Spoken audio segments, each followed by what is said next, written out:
ውድ ይሄን መረጃ የምትሰሙ ቤተሰቦች ሰላምታዬ ባላችሁበት ይድረስ። እኔ ሳላሀዲን አህመድ ነኝ ከአዲስ አበባ ኢትዮጵያ።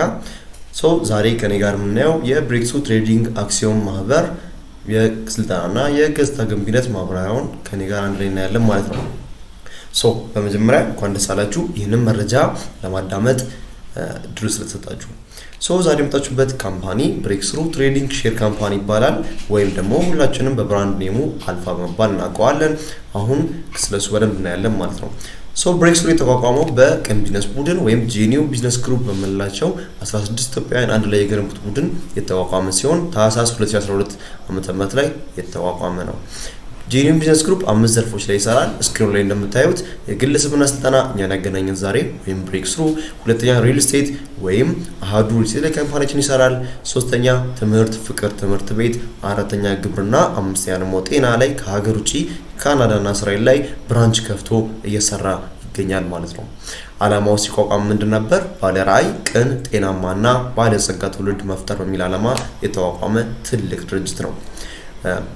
ስክሪኑ ላይ የምታዩት ጥናት የሚያሳየው ሰዎች በ65 ዓመታቸው ምን አይነት የህይወት ደረጃ ላይ ይገኛሉ የሚለው ነው። ከዓለማችን ላይ 49% የሚሆን ሰው በቄዶኒያ የተለያዩ መረጃ ተቋማት ላይ ይገኛል። 29% በተለያየ ምክንያት ህይወቱን አጥቷል። እስከ 65 ዓመት ድረስ በህይወት መቆየት አልቻለም። 12% ፋይናንሻሊ ብሮክ ነው፣ ማለትም ምንም የሚያገኘው ገቢ የለም።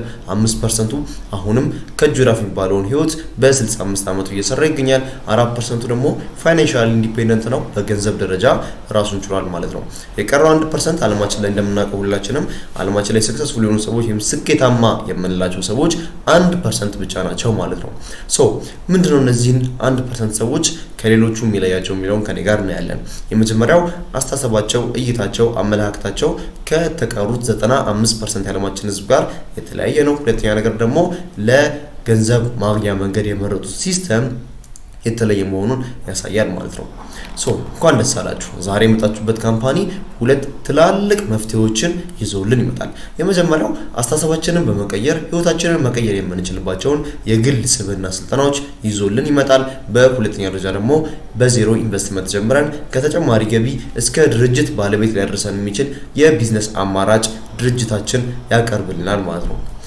ከመጀመሪያው ስንጀምር የግል ስብዕና ስልጠና ማለት ምን ማለት ነው? በአጭሩ የግል ስብዕና ስልጠና ማለት አእምሮ እንዴት እንደሚሰራ መማር መጠቀም ማለት ነው። ይህ ማለት አእምሮአችንን እንዴት 100% ፖቴንሻላችንን አውጥተን ላይፋችን ላይ መጠቀም እንችላለን። የምንፈልጋቸው ለውጦች አእምሮአችንን ተጠቅመን እንዴት ማምጣት እንችላለን። ልክ ልጅል ሳይክል እንደማስተማር ቀላል ነው ይላል ስክሪኑ ላይ። መጀመሪያ አልችልም ነበር ሁላችንም ያልነው፣ ቀስ በቀስ እየወደቅን እየተነሳን መጨረሻ ላይ ደግሞ በፍጥነት እንደነዳ ነው ሁሉ ላይፍ ላይ የሚያጋጥሙን ችግሮች ከአልችልም በፍጥነት ወደ ማሳካት የምንሄድበት ነው ማለት ነው። ተጨማሪ የግል ስብዕና ስልጠና ለምን እንማራለን? ሰዎች ትምህርት እንደጨረሱ ያስባሉ፣ ነገር ግን የተለያየ የህይወት ችግር የሚያጋጥማቸው ከተመረቁ በኋላ ነው ይላል። ብዙዎቻችን እንስማማለን በዚህ። ዋነኛ ምክንያቱ ምንድነው? እስክንመረቅ ድረስ የቤተሰብ ድጋፍ ሊኖረን ይችላል፣ ኦር ደግሞ ላይፍን ኤክስፔክት እንደምናደርጋት ልትሄድልን ትችላለች። success is something you attract by becoming an attractive person ይላል። ምን ለማለት ፈልጎ ነው? ስኬት ወደሷ የምንሄድ ሳይሆን ስኬት ወደኛ የምትመጣ ነገር ነች። ማለትም አንድ ሰው ስኬታማ መሆን ከፈለገ ስኬትን መሳብ የሚችል ማንነት ወይም ስብዕና መገንባት መቻል አለበት። ያለበለዚያ ይህንን ስብዕና ካልሰልጥነን ካልገነባን በአእምሯችን ውስጥ ምን እየተከናወነ እንደሆነ ባለማወቅ በማንፈልገው ውጤት ውስጥ እንድንኖር እንገደዳለን። ስልጠና በህይወታችን ላይ ባንወስድ፣ ስልጠና ባናገኝ ምን ሊያስከስት ይችላል? የመጀመሪያው አቅጣጫ የሌለው ህይወት እንማራለን ይላል። አቅጣጫ ማለት ምን ማለት ነው? በመጀመሪያ ደረጃ እኔ ይህንን ድል ከማግኘት በፊት ተማሪ የ12ኛ ክፍል ተማሪ ነበርኩኝ። አቅጣጫ ለኔ ምን ብዬ ነበር ማብራራው? መማር፣ ከዛን መመረቅ፣ ስራ መያዝ፣ የቤተሰብ ህይወት መጀመር፣ ልጆች መውለድ፣ ልጆችን ማስተማር፣ ልጆችን ማስመረቅ፣ ልጆች ስራ እንዲይዙ ማድረግ፣ ይህ ነበር አቅጣጫ ተብሎ በቤተሰቤ በማህበረሰቡ የተነገረኝ። ነገር ግን አቅጣጫ ማለት አንድ ሰው የግሉ የብቻው አቅጣጫ ህይወቱ ላይ ሊያሳካ የሚችልበት ነው ማለት ነው። ሁለተኛ ደግሞ በማንፈልገው ኑሮ ውስጥ እንድንኖር ያስገድደናል። ግልጽ ነው። አብዛኛው ኢትዮጵያዊ በዚህ ሰዓት አብዛኛው ሰው የሚፈልገው ላይፍ እየኖረ አይደለም። ምክንያቱም አእምሮአችንን እንዴት መጠቀም እንዳለብን ስላልተማረን ነው። ስድስተኛ ደግሞ ከስኬት ወደ ኋላ ያስቀሩን ጸባዮችና ልምዶች ለይተን ማወቅ ያቀተናል ይላል። ሁላችንም ህይወታችንን ወይም ህይወትን በገባን መልኩ ለመኖር የሞከርን ነው፣ እየተማርን ነው፣ ኦር እየሰራን ነው፣ ወይም ሁለቱንም እያደረግን ነው። ለምንድነው በዚህ እድሜ አሁን ባለውበት እድሜ ስኬታማ ያልሆንኩት? እድሜያችን ከ18 በታችም ሊሆን ይችላል፣ ከ18 በላይም ሊሆን ይችላል። ለምንድነው አሁን ባለውበት እድሜ ስኬታማ ያልሆንኩት የሚለውን እንዳናውቅ ያቅተናል ማለት ነው። ካምፓኒያችን ስልጠናዎቹን በአራት አይነት ጥቅል ይዞልን ይመጣል። የመጀመሪያው የሀያል ሂደት ጥቅል ይባላል። በውስጡ 5 ስልጠናዎች ይይዛል። ሰዎች የተፈጠሩበትን የህይወት ዓላማ በማወቅ ከራዕያቸው ጋር የተጣጣመ ህልም፣ ግብ፣ ተግባራዊ እቅድ በመቅረጽ የድብቁን አእምሮ ኃይል በመጠቀም የሚፈልጉትን ህይወት መኖር እንዲችሉ የሚያግዝ ስልጠና ነው። ዓላማ ማለት ምን ማለት ነው? ዓላማ ማለት አንድ ሰው ወደዚህ ምድር የተፈጠረበት ዋነኛ ምክንያቱ ነው። እኔ ስልጠናዎቹን ከመውሰድ በፊት ዓላማ ብዬ ማብራራው ወደፊት ማሳካት የምፈልጋቸው ነገሮች ዓላማ ብዬ ነበር ማስቀምጠው። ነገር ግን ዓላማ ማንነትን የሚመልስ ሲሆን ማንነኝ እኔ የሚለውን ጥያቄ የምንመልስበት ነው። ሁለተኛ ህልም፣ ወደፊት ማሳካት የምንፈልጋቸው ነገሮች በግልጽ ማወቅ የምንችልበት ነው። ምክንያቱም ስኬት 3 ነገር ነች። የት እንዳሉ ማወቅ፣ ወዴት መሄድ ነው የፈልጉ መረዳት፣ ጉዞውን መጓዝ ነው። ወዴት ነው መሄድ የምፈልገው? ምንድነው የምፈልገው ህይወቴ ላይ? ሁላችንም የተማርነው እየሰራነው በገባን መልኩ ህይወታችንን እየኖርን ነው። ምን ለማሳካት? ህልማችንን ለማሳካት። ህልማችንን በግልጽ ማናውቅ ከሆነ ሳጋር ትልቅ ፖይንት ሉዝ አድርገናል ማለት ነው። ሶስተኛ ግብ መቅረጽ ወይም ጎል ሴቲንግ ይባላል። ወደፊት ማሳካት የፈለግናቸውን ህልሞቻችንን ከማን ጋር ሰርተን ነው፣ ምን ሰርተን ነው፣ በምን አይነት ሁኔታ ነው ማሳካው የሚለውን በኒውሮ ሊንግዊስቲክ ፕሮግራሚንግ የተቀመጡ ጥያቄዎች አሉ። እነሱን የሞላን የምናስቀምጥበት ነው። መቼ ነው ማሳካው የሚለውንም ጨምሮ። አራተኛ ተግባራዊ እቅድ። እነዚህን እቅዶች እነዚህን ግቦች ምን ሰርቼ ነው የሚለውን፣ ዛሬ የምሰራው ስራ ምንድነው፣ በሳምንት ውስጥ የምሰራቸው ስራዎች ምንድናቸው፣ በአመት የምሰራው ስራ ምንድነው የሚለውን ለይተን በእቅድ የተመራ ሰው መሆን የምንችልበት ስልጠና ነው። አምስተኛ ደግሞ ሜንታል ባንክ ወይም የድብቁን አእምሮ ኃይል የምንጠቀምበት የስልጠና ጥቅል ነው። ሜንታል ባንክ እስከዛሬ ከነበረን ትልቅ ውጤት የተሻለ ውጤት ማምጣት ይቻላል። ክላስ ውስጥ ሊሆን ይችላል። እኔ በትምህርት ላይ ተግብሬው የምፈልገው ውጤት አምጥቼበታለሁ። በቢዝነስ ላይ ተግብሬው የምፈልገው ውጤት አምጥቼበታለሁ። በሜንታል ባንክ እስከዛሬ ከነበረን ከፍተኛ ውጤት የተሻለ ውጤት፣ ከፍ ያለ ውጤት እንዴት ማምጣት እንችላለን የሚለው ላይ ፎከስ ያደርጋል። ሁለተኛ ልምድን የመገንባት ጥቅል ወይም ሃቢት ቢልዲንግ ይባላል። ስኬት ስለ ራሳችን፣ ስለ ህይወትና ስለ አካባቢያችን ባሉን እሳቤ እና ልምዶች የተመረኮዘ በመሆኑ ለስኬት የሚስማማ ፓራዳይም ልምድ ለመገንባት የጽሞና ጊዜና የግል ስነ ስርዓትን የምናዳብርበት የለውጥ ሂደትን ያገናዘበ ስልጠና ነው። ፓራዳይም ማለት ምን ማለት ነው? ፓራዳይም ማለት ስለ ህይወት፣ ስለ አካባቢያችን ላይ ያሉት ነገሮች፣ ስለ ግቦቻችን፣ ስለ ስኬት ያለን እይታ ወይም መነጽር ማለት ነው። ይህንን መነጽር እስካላስተካከልን ድረስ ህይወታችን ላይ የፈለገውን ያክል ብንለፋ አመርቂ የሆነ ውጤት ላናመጣ እንችላለን። ሁለተኛ ለስኬት የሚሰሙ ልምዶች የምንገባበት ነው። ስኬት ለራሷ የሚሰሙ ልምዶች አሉት። ስኬት ከመምጣቱ በፊት የምንገነባቸው ልምዶች አሉ። ብዙ አይነት ልምዶች ለመገንባት እንሞክራለን። እኔ ስልጠናዎቹን ከማግኘት በፊት ልምድ የሚፈርስ ኦር የሚገነባ ነገር ነበር ይመስለኝ። ነገር ግን ልምድ የሚፈርስ ነገር ሳይሆን ኦር የሚገነባ ነገር ሳይሆን የሚቀየር የሚቀለበስ ነገር ነው። እንዴት እነዛን ልምዶች መገንባት እንችላለን? ሶስተኛ ደግሞ የጽሞና ጊዜ። ብዙ ሰው ለውጥን የሚጠብቀው ከውጭ ነው። የሆነ ቦታ ያለ ስልጣን ሊሆን ይችላል፣ የሆነ ቦታ ያለ ገንዘብ፣ የሆነ ቦታ ያለ ትምህርት። ብዙ ሰው ለውጥን ከውጭ ነው የሚጠብቀው። ነገር ግን ለውጥ ከኛ ውስጥ ነው ያለው። የሰው ልጅ ራሱን መለወጥ ከቻለ አካባቢውን መለወጥ ይችላል፣ አገሩን መለወጥ ይችላል፣ ዓለምን መለወጥ ይችላል። እንዴት ነው ለውጥን ከራሴ ውስጥ ማግኘት የምችለው? አራተኛ የግል ስነ ስርዓት ወይም ዲሲፕሊን። ብዙዎቻችን አዳዲስ ነገር ሞክረን እናውቃለን። መጽሐፍ ማንበብ ሊሆን ይችላል፣ ጥናት ሊሆን ይችላል፣ ስፖርት ሊሆን ይችላል፣ አዲስ ስራ ጀምረን እናውቃለን። ነገር ግን ለመቀጠል ወይም ለመጨረስ ያስቸግረናል። ምክንያቱም ምንድነው? ለስኬት የሚሰማ ልምድ ስላልገነባን፣ በተጨማሪ ደግሞ የግል ስነ ስርዓታችን ወይም ዲሲፕሊናችን ስላላደገ ነው። በዚህ ስልጠና እንዴት ነው አንድ ሰው ዲሲፕሊኑን ሊጨምር የሚችለው? እንዴት እኔ የራሴን ዲሲፕሊን ማሳደግ እችላለሁ? አምስተኛ ደግሞ የለውጥ ሂደት። ማንኛውም ሰው ለህልሙ መንቀሳቀስ ሲጀምር፣ ህልሙን አስቀምጦ መሮጥ ሲጀምር ኦር ህልሙን አስቀምጦ ስራ መስራት ሲጀምር የማይመች ሁኔታ ውስጥ ሊገባ ይችላል። ቻሌንጅ ሊሆን ይችላል፣ ፈተና፣ ተግዳሮት ውስጥ ሊያጋጥሙት ይችላሉ። ነገር ግን እነዚህን ተግዳሮቶች እንዴት ነው በስኬት ማለፍ የምችለው የሚለው ላይ ፎከስ ያደርጋል። ሁለተኛው ስልጠና ጥቅል ይህንን ይመስላል። ሶስተኛው ስልጠና ጥቅል አእምሮ ማነጽ ጥቅል ወይም ማይንድ ፕሮግራሚንግ ይባላል። አእምሮአችን 2 ክፍሎች አሉት፣ ንቁና ድብቁ ይባላሉ። ንቁ ለምንላቸው አሁን እናንተ የምታዳምጡበት ብዙ ነገር የምንተገብርበት ንቁ ህሊና ይባላል። 12% ያክል አእምሯችን ላይ ይይዛል። የቀረው ደግሞ 88% ድብቁ ህሊና በመባል ይታወቃል። የልብ ምታችንን፣ አተነፋፈሳችንን፣ የተለያዩ እኛ ሆነ ብለን የማናደርጋቸው ነገሮች የሚቆጣጠረው ድብቁ ህሊና ነው። ስኬት ተፈጥሯዊ ህግን በመርዳት ስለ ራሳችን እና ስለ አካባቢያችን ባለን እምነት እንዲሁም አእምሯችን በተጠቀምንበት መጠን የተመረኮዘ በመሆኑ አእምሯችንን ለምንፈልገው ዓላማ ወይም ግብ ፕሮግራም በማድረግ እምነታችንን በአዎንታዊ መልኩ ማነጽ የምንችልበት ስልጠና ጥቅል ነው። የመጀመሪያው የስኬት ህግ ምንድን ነው? ብዙዎቻችን ስለ መሬት የስበት ህግ እናውቃለን። በደንብ ግልጽ ነው። ማንንም ሰው ሆነ ከየት መጣን ሴትም ሆነ ወንድም ሆነ የመሬት የስበት ህግ ይሰራል። ምክንያቱም የተፈጥሯዊ ህግ ስለሆነ። ስኬትን በዚሁ መልኩ የራሱ ህግ አለው። ብዙዎቻችን የስኬት ህግን ባለማወቅ እድሜያችንን ለስኬት ስኬታማ ለመሆን እያልን እናባክናለን። ነገር ግን በአጭር ጊዜ እንዴት ነው የስኬት ህግን ተረድቼ ስኬታማ መሆን የምችለው? ሁለተኛ ደግሞ እምነትን ማሳደግ ወይም ብሊፍ ይባላል። አንድ ሰው የሰራውን ሳይሆን የእምነቱን የሚያገኘው። ይሄ አብዛኞቻችን የምናውቀው ነገር ነው። እንዴት ነው ይህንን እምነት ያለማረጋገጫ መጨመር የምችለው? ህልማችን ላይ ምን ያክል እምነት አለን? ራሳችን ላይ ምን ያክል እምነት አለን? ሶስተኛ ደግሞ በአዎንታዊ ማረጋገጫ አእምሮ ማነጽ። ይህ አእምሯችንን የምናነጽበት ወይም ድብቁን ህሊና የምናነጽበት ሌላ መንገድ ነው። ይሄ ድብቁ ህሊና የምንለው 88% ያክል የሚይዘው አብዛኛው ፖቴንሻላችን የተደበቀው እዚህ የድብቁ ህሊና የምንለው ውስጥ ነው። ብዙ ሰው ፖቴንሻልን ምን ያክል ተጠቅሜያለሁ ብሎ ቢጠይቅ 5% 10% የሚሉ ምላሾች ነው የምታገኙት። ምክንያቱም አብዛኛው ፖቴንሻል የተደበቀው የድብቁ አእምሮ ውስጥ ስለተደበቀ። ይህንን ድብቁን አእምሮ እንዴት ማነጽ እችላለሁ? አራተኛ ደግሞ ድብቁን ህሊና ለስኬት ፕሮግራም ማድረግ። ለምሳሌ በልጅነታችን ስማችን ሲነገረን ቶሎ እንዞራለን፣ ቶሎ እናያለን። በተቻለ መልኩ ስማችንን ለማዳመጥ እንሞክራለን። አሁን በዚህ ሰዓት ግን የፈለገ የተለያየ አይነት ሲቹዌሽን ውስጥ ብንሆን ስማችን ላይጠፋብን ይችላል። ምክንያቱም በድግግሞሽ በተለያዩ መንገዶች ድብቁ ህሊና ውስጥ ስለተቀመጠ። የስኬት ህግንም ልክ እንደዚህ እንዴት ነው ድብቁ ህሊና አውቶማቲካሊ እንዲያደርግ ማድረግ የምንችለው? አምስተኛ ደግሞ ዘለቄታዊ የአእምሮ ለውጥ እንዴት ማምጣት ይቻላል?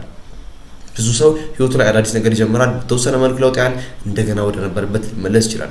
ነገር ግን እንዴት ነው ዘለቄታዊ የሆነ ለውጥ ማምጣት የምንችለው የሚለው ላይ ፎከስ ያደርጋል ማለት ነው። አራተኛና የመጨረሻው የስልጠናችን የካምፓኒያችን የስልጠና ጥቅል የመሪነትና የቡድን ስራ ክህሎት ማሳደግ የሚባል ጥቅል ነው።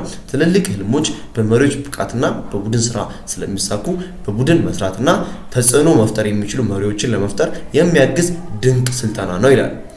የመጀመሪያው ቡድን መገንባትና ማስተዳደር መቻል ይላል።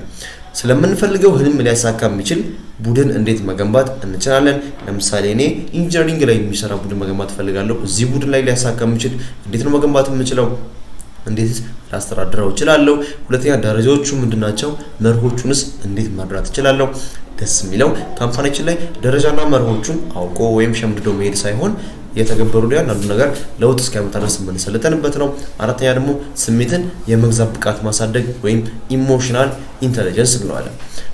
ስሜትን የመግዛት ብቃት ማለት አንድ ሰው ስሜቱን ወደ ፈለገበት አቅጣጫ ገርቶ እንዴት የሚፈልገው ለውጥ ማምጣት ይችላል የሚለው ላይ ፎከስ ያደርጋል ማለት ነው።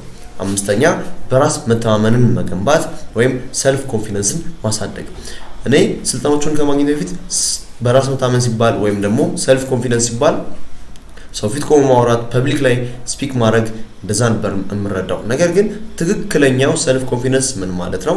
ከዚህ በስነ ስርዓት ይለያል። ነገር ግን እንዴት ነው አግኝቼ የራሴን ማሳደግ የምችለው? ስድስተኛ ደግሞ የመሪነት ብቃታችንን ኦቨርኦል ሊደርሺፕ ስኪላችንን እንዴት ማሳደግ እንችላለን የሚለው ላይ ፎከስ ያደርጋል ማለት ነው።